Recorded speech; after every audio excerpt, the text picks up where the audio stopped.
So I'm going to start recording, and then we'll go ahead and get started. Hopefully everyone can see the presentation right now. That's what I'm sharing. If not, let me know. But today we're going to be talking a little bit about STEM education and outreach. And I apologize for some of you who have seen some of this presentation before. It's sort of a mashup of some of the talks that I've been giving already to people out in the districts and other locations, and also a little bit of some information that we haven't shared yet. Just a few link reminders and conference call reminders. I know most of you do a pretty good job of this anyways, but I sometimes forget. So if you're not talking, please mute, or if you're typing, doing other things so that other folks don't hear all the other background noise. Sometimes in Link, in order to get a full screen, you have to actually do a pop-out or change out your pop-out window so that it's not within the Link window itself. And usually if you just hover over the upper right-hand corner of that Link screen, you should be able to click on that and it will pop that out.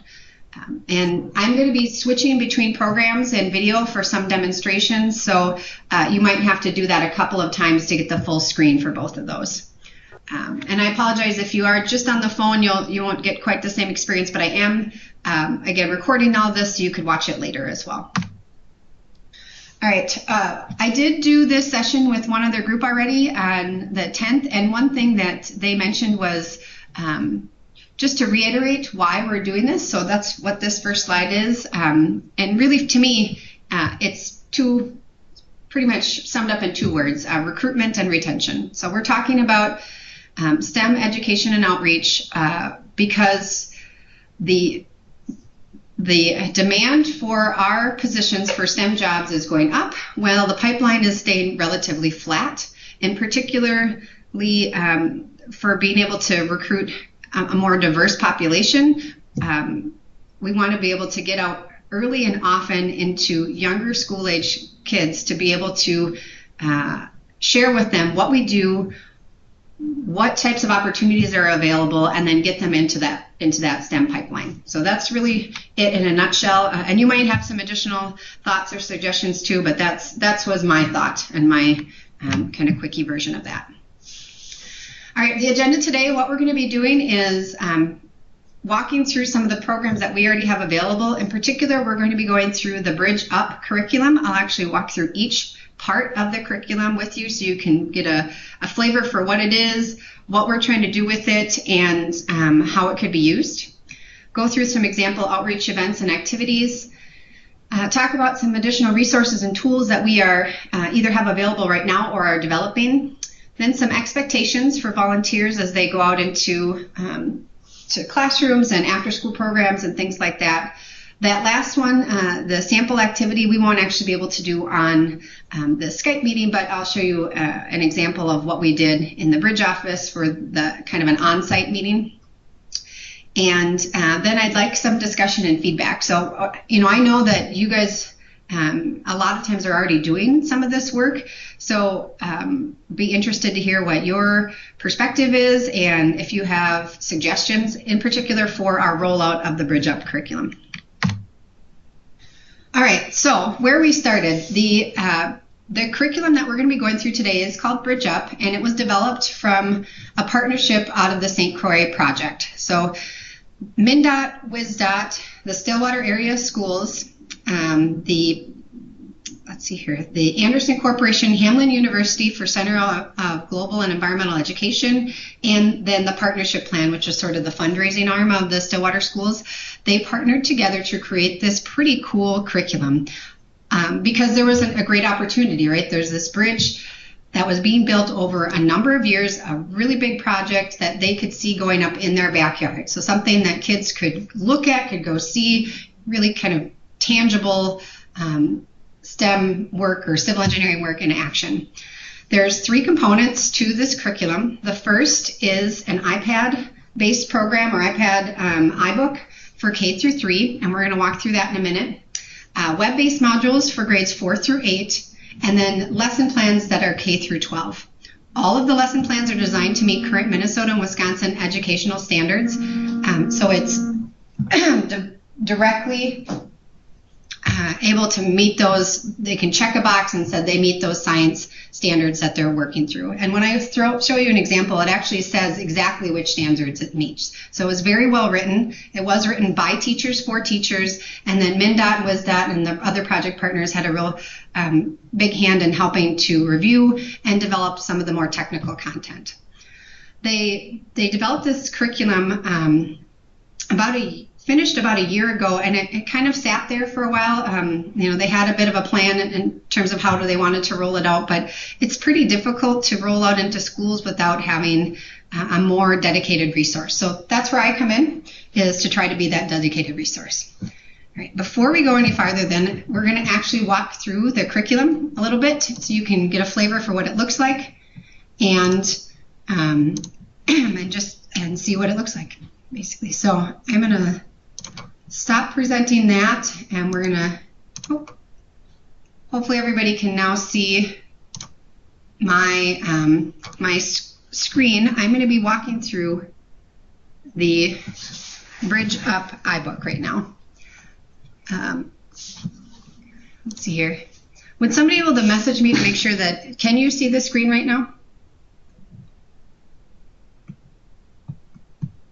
Just want to make sure I'm not talking with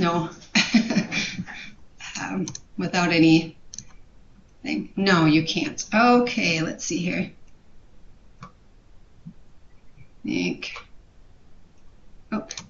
It's pretty little. Okay, if you're in link right now, in the main link window, if you go over to the right-hand side above the video, there should be a little arrow that says pop out the video gallery. If you click that, you should be able to pop that out of that link screen and then enlarge it to full size. All right. So that's one of the unfortunate things about trying to get that link part met. So that's where it is. It's in that link gallery. And I'm gonna zoom in just a little bit more.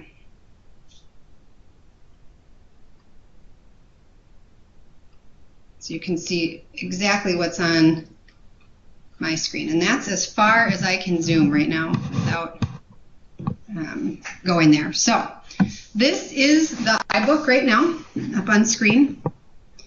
This is what it looks like. It is available only for Mac products.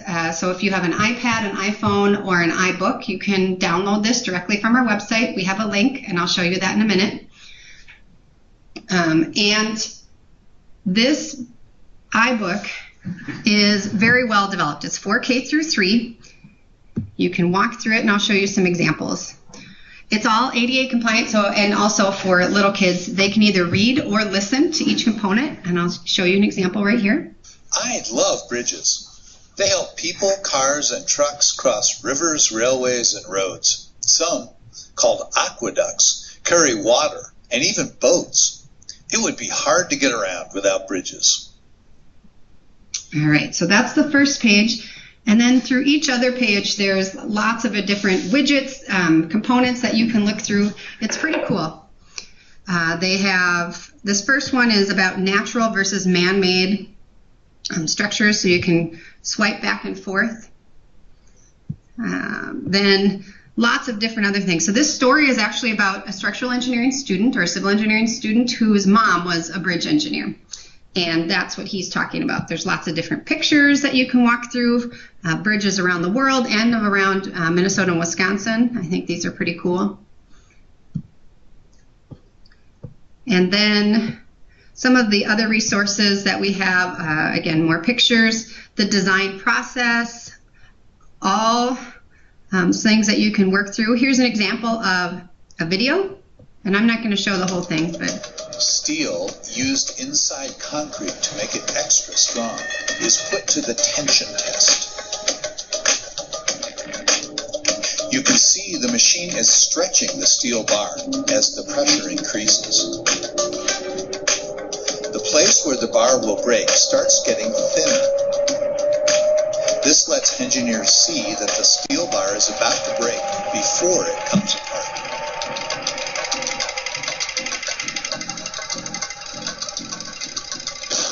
there it wrote. This bar passed the test by braking at a force of 102,090 pounds per square inch. All right. To the pressure that 12 adult elephants would make if they were balanced on a 1-inch square. All right, so that's another part right there. Oops, how do I get this? All right, just a sec. Sorry, I gotta bring that back in. Then there's other components. The favorite actually part of what my kids really like to do, and this book takes about 20 to 30 minutes to go through depending on the age level.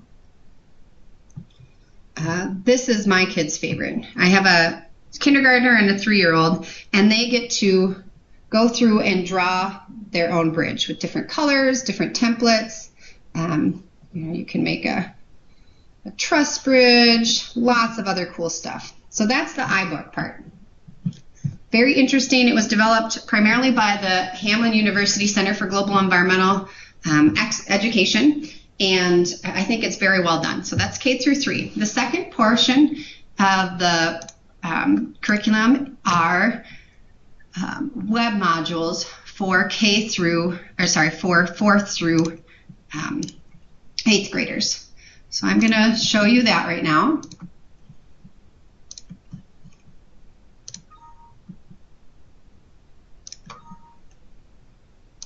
All right, so if you haven't seen our website, this is our website. The main page looks like this.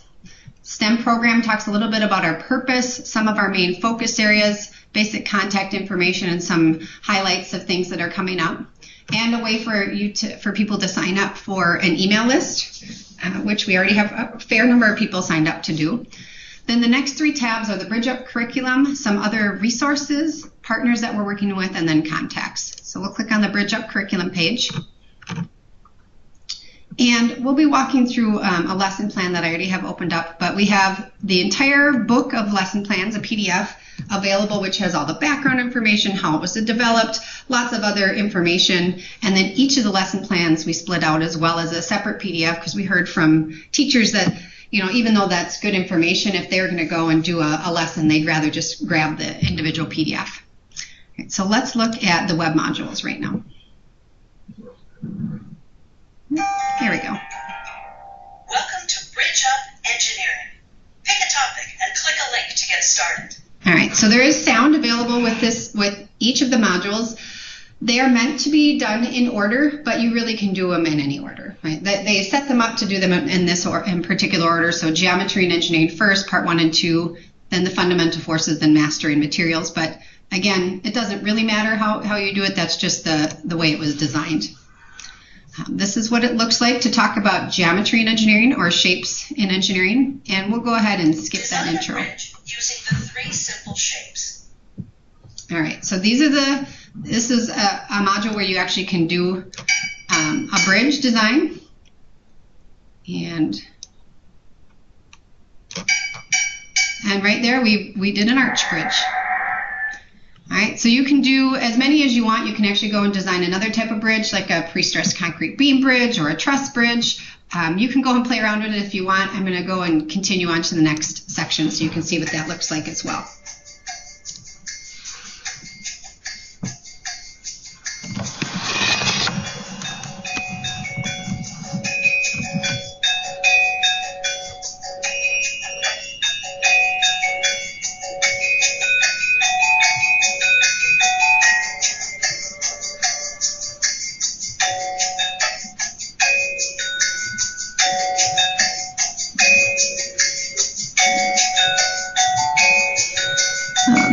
A lot of the photos and videos are from St. Clair Project, or we borrowed other content as well from other locations, and they've been given credit in each of these modules. Bridges make brilliant use of basic shapes that are hidden in objects all around us. Triangles, arches, and rectangles. These shapes are also found in geometry, the mathematical study of shapes and figures. When these shapes are used in bridge designs, they have different ways of handling the stress of vehicles and the weight of the bridge itself. Beam bridges use rectangular shapes in their piers and decks. we'll see how they handle a heavy load. This simple model of a beam bridge is made of balsa wood. Check out what happens when this heavy-duty compression tester puts a load on the bridge and its Lego pedestrians. The deck holds together until the load reaches 100 pounds. What do you suppose would happen if we doubled the length of the bridge? Do you think the same design could handle more or less of a load? The longer bridge broke with a load of 25 pounds, and the Lego blocks aren't happy about it. This bridge is about 80% weaker than the first one. An arch bridge handles loads differently. Its shape directs the stress of the load along its curve and to the ground. In this case, it handles a greater load than the beam bridge of the same length.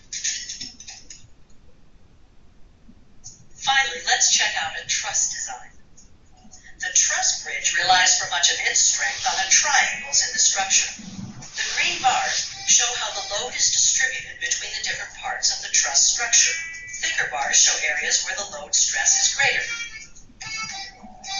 Notice which parts of the bridge break apart first, even before the deck breaks at about 32 pounds.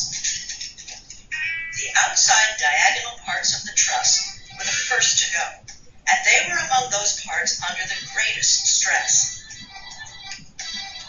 Keep your eyes open and you'll notice how geometric shapes add their particular kinds of strength to bridges and the other human-made structures that surround us every day.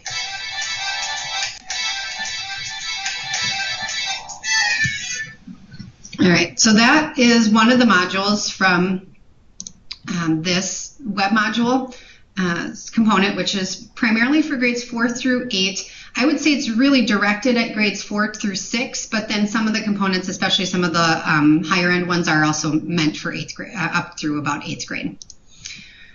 All right, the next piece that I'm going to show you is the, let's see here, the lesson plan for grades K through 2. So pretty much the lesson plans are as follows. There's one plan for grades K through 2, 1 or 2, and then there's pretty much one lesson plan per grade after that until they get up to high school, and then there's 3 just for all of 9 through 12. Let's just walk through this a little bit so you can see what the actual lesson plans themselves looks like.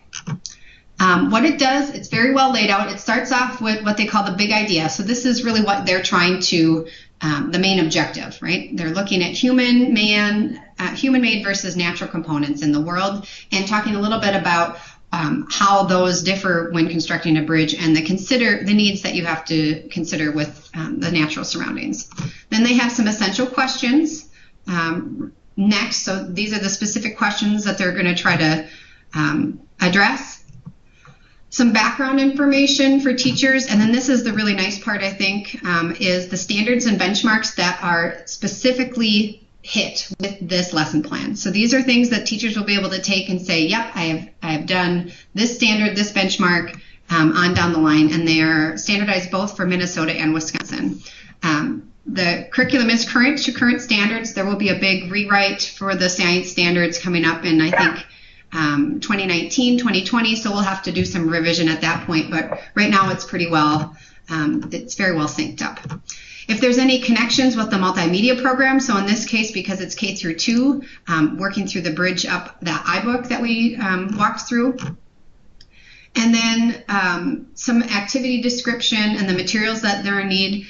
Generally, the materials are things that are readily available to teachers or that they can get very easily. So in this case, it's going to be things like rocks, water, dirt, plants, and then whatever man-made objects they have. You know, you could use just about anything, pencil, paper, book, cup. Talks about the procedure, the assessment that they use, and then any other additional resources or extensions. It's very well laid out, some additional resources that they have and worksheets. It's meant for teachers to take these lesson plans and use them without any additional training or really hardly any additional resources. So it's very well suited for teachers to use directly in their current curriculum or even for things like substitute plans. We've heard from a number of teachers that substitute plans for science in particular are difficult because those are the ones that they have to prep for the most, and they have to do the most outside work for resources and materials. So this would be potentially a good fit for that as well. All right, I'm going to switch back to the main presentation here. And I have to bring that up myself. All right, so that was the curriculum. I wanted to make sure to give you guys a flavor to see what we are giving to teachers to see you've kind of experienced the iBook now, some of the web modules, and then one of the lesson plans as to how it's laid out. Now that we have the curriculum, what are we going to do with it, or how are we going to roll it out? All right, oops, I already did that part. My position is, right now, as a kind of a stretch or mobility position, is to do primarily that, to roll it out and get involved in K through 12 schools and make connections and make partnerships so that we can get out into school districts and get people into that, interested in civil engineering and interested in working for MnDOT. Some of the things that we've already talked about, again, are our website, which I think you've all seen now, the mndot.gov/STEM. It houses all of our curriculum and outlines our focus areas. You see a screenshot there, and we've already looked at it. Here is the rollout plan. So I've been talking with a number of teachers, educators, administrators, and it is difficult to get into the regular school day. Teachers have a lot of core curriculum that they have to go through in a school year, but I think that our curriculum could be a very good additional resource for them that meet specific educational standards and benchmarks, so it could fit pretty well. But you have to convince teachers that either they want to use it or maybe use other avenues such as after-school programs, YMCA, 4-H, Girl Scouts, Boy Scouts, that type of thing. So this is our rollout plan. What we would like to do is, because it is a bridge curriculum, or bridge-heavy curriculum, we've identified the major bridge projects that are going on in the next few years within MnDOT, and identified the nearby school districts. So within the 10-mile radius of those bridge projects, we found all the school districts within a 10-mile radius of each of those projects. And this is what that looks like. There's, I think, about 35 public school districts plus 6 to 8 charter and private schools that we've also identified. And then the bridge projects are labeled as the heavy dots. Right now, I would be interested if you have any suggestions for this rollout plan. We do have some additional work looking at the central part of the state right now to try to get an additional school district, because our goal is to have at least one school district in each of the outstate districts plus 3 in the metro area using this by the end of next year, using the curriculum. That doesn't mean the entire school district is going to use it, but at least getting some parts of the school district, some classrooms using it and interested, and then maybe growing it from there. So that's the rollout plan. Again, it's about 35 public school districts plus, I think, 6 private and charter schools that we've identified. All right. We have that rollout plan. I'd be definitely interested if you have some comments or suggestions, and you can wait till the end if you do have anything. The next part that we're also working at is, we have this curriculum, and I think it's a very nice tool, but we'd like to be able to offer some additional resources to teachers if they're interested, and educators. So one thing is to create a pool of volunteers for outreach activities, and I know that's what a lot of you have signed up to or are potentially interested in doing, and that would be anything from mentoring to classroom presentations to science fairs and expos. And so in the districts, I've identified one person per district as kind of being my main person of contact, and then a lot of you are sort of the main contact for specialty offices. And hopefully when we get a request, again, I'm hoping that a lot of the requests will then be able to come to a sort of a central location, me at this time anyways, to be able to then find the right people to go out and do those works, whether that's classroom presentations, helping with science fairs, doing some mentoring. And in the future as well, we'd like to have, or we're hoping to have a form, working on that right now, to fill out for people who are interested in volunteering, that they can say, yes, I am interested in working with, just elementary schools kids, or I just want to work with high school kids, or I'm interested in classroom presentations, kind of identify what their preferences are, so that we have that pool of volunteers. We will be partnering with local agencies. I know Mitch Rasmussen in particular has been a very strong advocate for this, and the local Word Research Board is also working on a tool, a very cool video that we're going to be showcasing as well as part of our work. And we'd love to be able to partner with them too. So it might not necessarily always be MnDOT people out there, but other city and county engineers who would also be interested in doing this.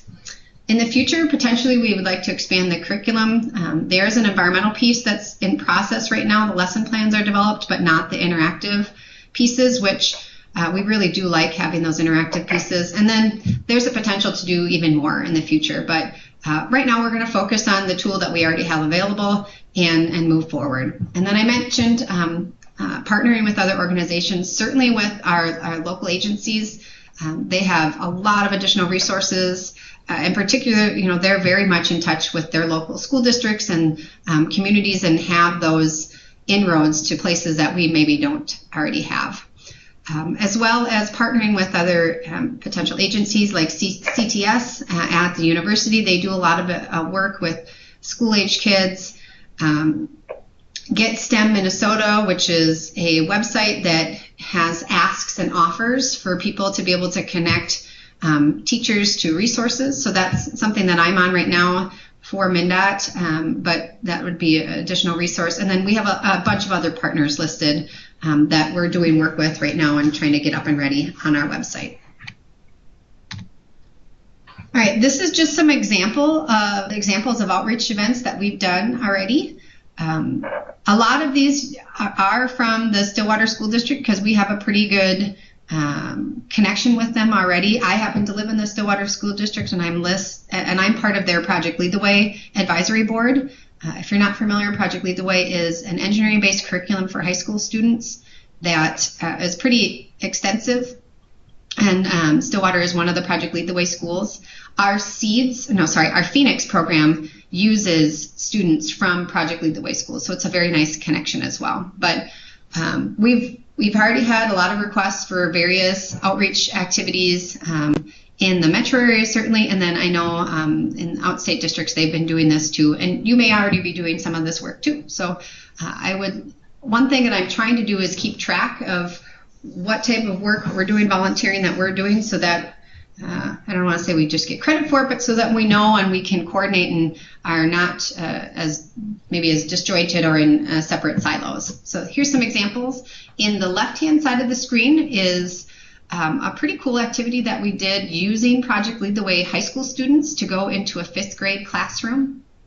That classroom, what we did was an engineering activity. It actually wasn't civil engineering based because I was using materials from the Society of Women Engineers, but they did something called Brilliant Bracelets. So it was an industrial engineering activity, and they teamed up into different groups, and each of the high school students took a different table or different group, and they had a little competition to see who could do the most bracelets correctly in the right order and the fastest. So that was one activity, and that was really fun with high school students and with 5th graders. And the 5th graders just loved that there were high school students involved. I walk into a classroom, and I think that they still get a lot out of it, but they really identify with younger students because I'm their mom already coming in.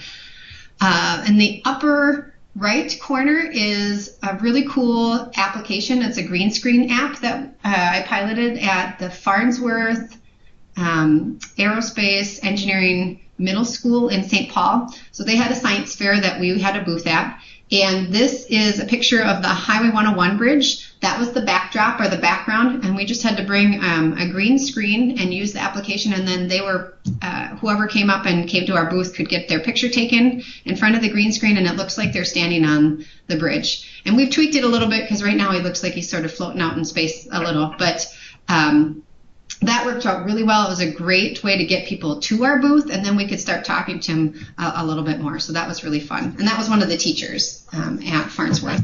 And then the bottom right is another exposition. I think this was the Da Vinci Fest at Stillwater High School. And that's the bridge in the bag. So that's our truss bridge with aluminum members and a wood deck that we can put together using wing nuts. It's pretty fun. That particular activity, we're hoping to make additional bridge in a bag so that people can bring them out and do this activity. Depending on the age group, it takes between, I'd say about half hour to 45 minutes to put this together, talk about it, let kids crawl through it. It does hold up to 200 pounds.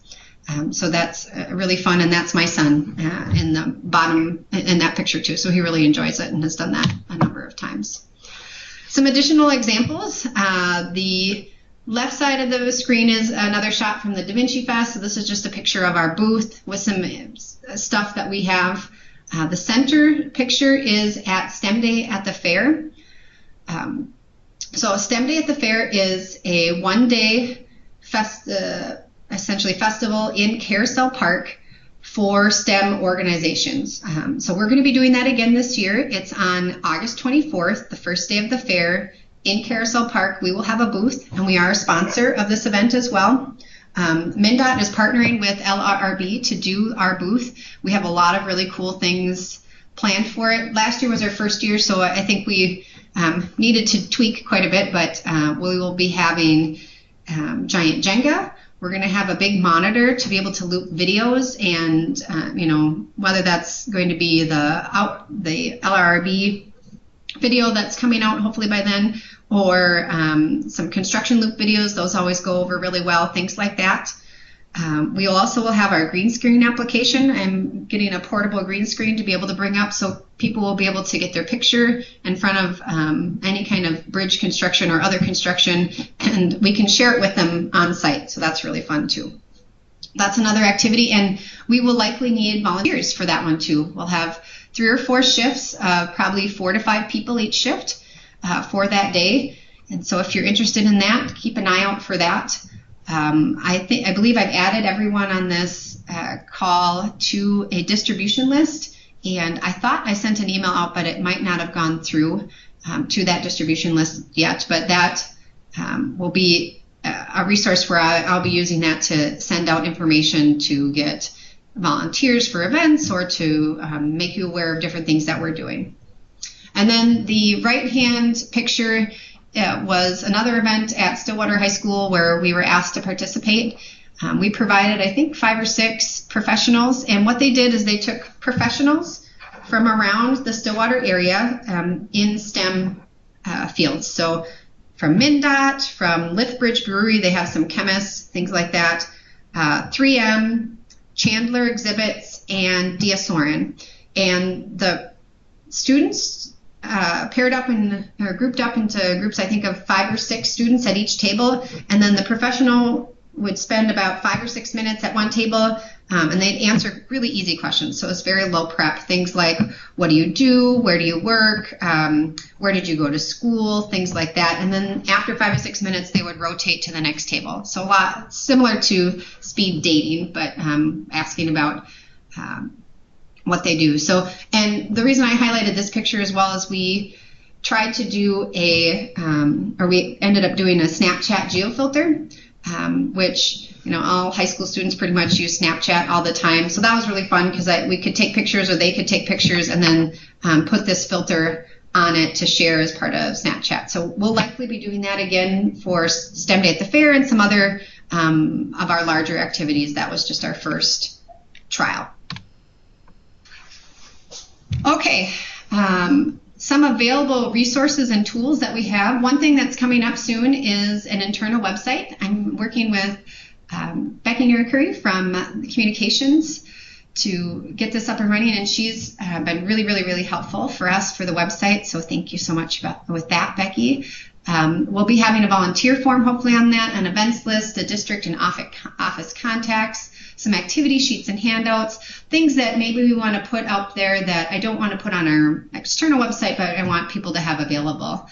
The presentations piece actually will likely be on the external website because we want to be able to share those with everybody, especially our external partners. Some activities that we do already have available for you to use if you're interested, or if you get a request and you want to tap into that. We have the Bridge in the Bag, which I showed you a little bit. Giant Jenga we're having made up, and actually Tim Nelson from Metro Construction does these, and he can engrave and do cool things like that. So that we're going to have available. And then I listed some additional fun activities that I'm sure a number of you have done. The Penny Bridge and paper column activity, which is a really easy activity for doing at expos and fairs. All right, just a few expectations, few things that we want to talk about for if folks are going out to schools. And I know we have, I think, Mary is a former teacher, so she can pipe in too if she has any suggestions. But for volunteers, primarily, be yourself. I think you don't want to have to ramp up or ramp down your personality because being authentic is much more, that you connect with students a lot better that way. The next two I include, even though I'm sure everybody will handle this appropriately, is to be professional, be prepared, and be on time. I include those just to make sure everybody recognizes that, but I don't think that's going to be any kind of problem. And then the last one is you don't need to know all of the answers. I think you have to have an answer for every question, but you don't have to answer. You don't have to know the specific answer. So, when I go and talk to students, and I'm sure you guys have had this experience too, sometimes they ask a lot of questions that maybe aren't even on the topic, but they just are really interested in learning about you, especially elementary school kids. So things like how much do you make? And if you aren't really comfortable answering that, you can answer enough. That's okay. You can, but you should have some sort of answer to that because you want to still make sure that they're engaged. On that same front, regarding the answers for the questions, it's probably best if you try to hold questions to the end or at break times. Otherwise, it can start to spiral out of control a little bit. But that's just one thing that we've seen. For students and teachers, discipline is handled by the teachers. That doesn't mean that you can't help them. Certainly, there's lots of different things that you can do to make sure you try to keep things under control. But overall, the teachers are there to provide for that. Not everyone will be interested, but do expect respect. That's especially, maybe in the junior and high school levels. And then everybody likes activities, and that's elementary, junior, high school, and high school. They all do. If possible, too, we'd really like you to take pictures, and we can check in with the school as to their policy for pictures. I know a lot of school districts have an opt-out policy rather than an opt-in. And then for you volunteers, we'll make sure that as part of our, when you get signed up for activities or events, that you have signed off on our photo release form too, as long as you're okay with that. All right, a few other pieces of information. Basic keep on task tips. I already mentioned this, trying to hold questions until the end or at breaks. Try to encourage participation from everyone. Again, you have to kind of use your feel when you're out on the out with the classroom or wherever you're doing it, but if possible, do that. Some elementary school tips, you can do the clap or shush routine. So something like clap once if you hear my voice, clap twice if you hear my voice, or hold up 5 and wait until you get attention. So those are some really easy ones. Teachers know a million of them, but there's a couple of ones for those. A few other kind of outside things or other information, other stuff is, and this is how we're handling it in the Bridge office. It will depend on your specific office or district, but for most requests, this is on work time for a reasonable request. So if it's within, if you're doing it once every quarter or something and it's a few hours, you will need your supervisor approval, but typically we haven't had any problem covering that on work time.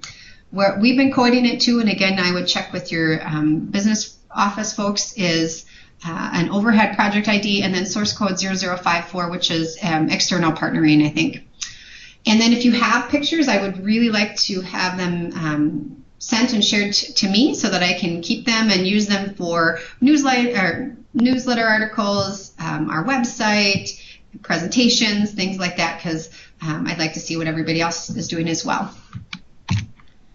All right, before I go into that, a few other things too. I am keeping track of all of the activities in a separate Outlook email and calendar.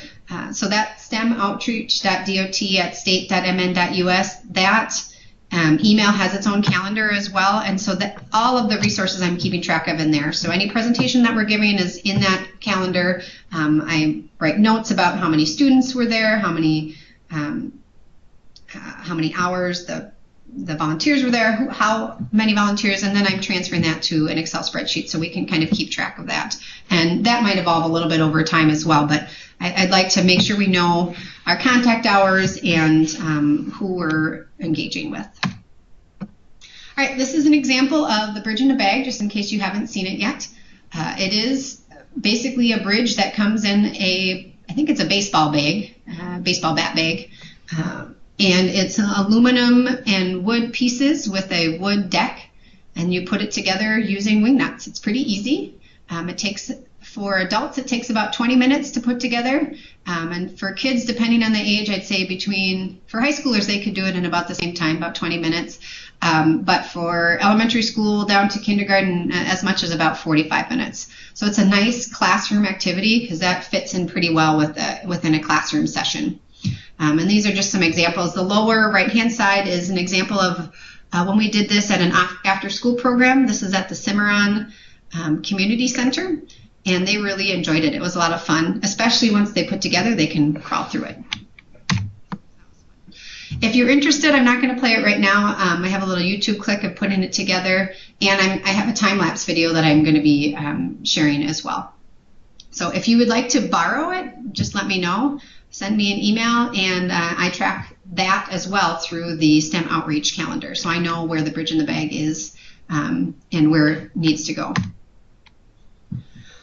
All right, we're sort of wrapping up right now, and I have some questions for you. We're looking for some feedback and discussion.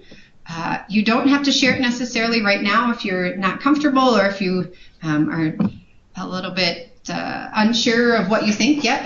But what I'm looking for is, was this session helpful? Did it help to walk through the curriculum to see what we were doing? What did we miss? Was there anything that we really should add? Do you have any other ideas for education and outreach?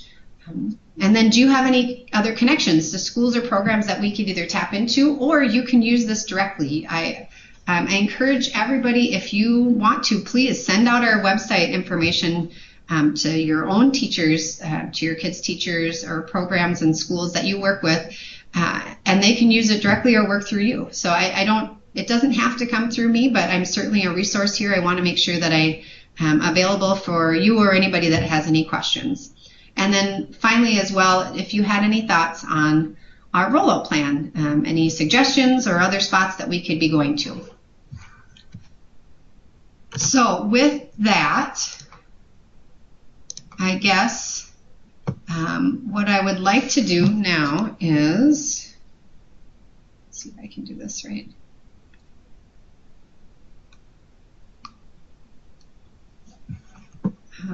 I'm going to stop presenting.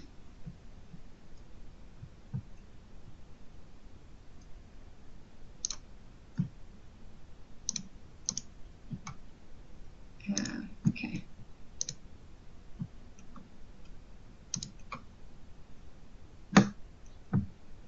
Let's see how, if you're seeing, oops, start up my video again.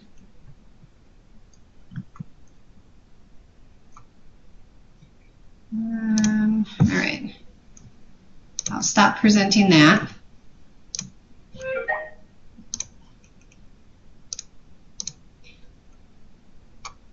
All right, so if there's any questions that you guys have or comments, things like that, I'd take them now, or you can share them later.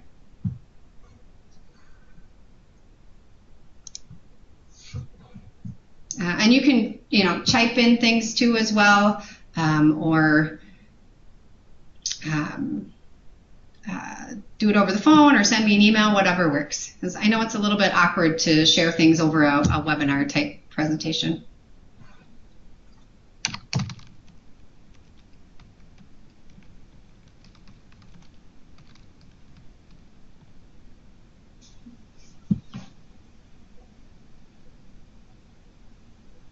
All right, since I don't think I get anything right now, what I'm going to do is I'm going to stop recording. I'll be available online for a few more minutes. Otherwise, I really appreciate everyone chiming in or coming to this session. And if you have any questions, comments, anything, again, please send me an email, connect with me however works best for you. And thank you very much. I'm sure I'll be in contact with you. If you should either have gotten an email, I'm going to check, or if you didn't, be getting one shortly about the distribution email list that you are currently added onto. If you don't want to be on it, that's fine. Just send me a note back and I'll make sure to take you off. But thank you very much. I appreciate it.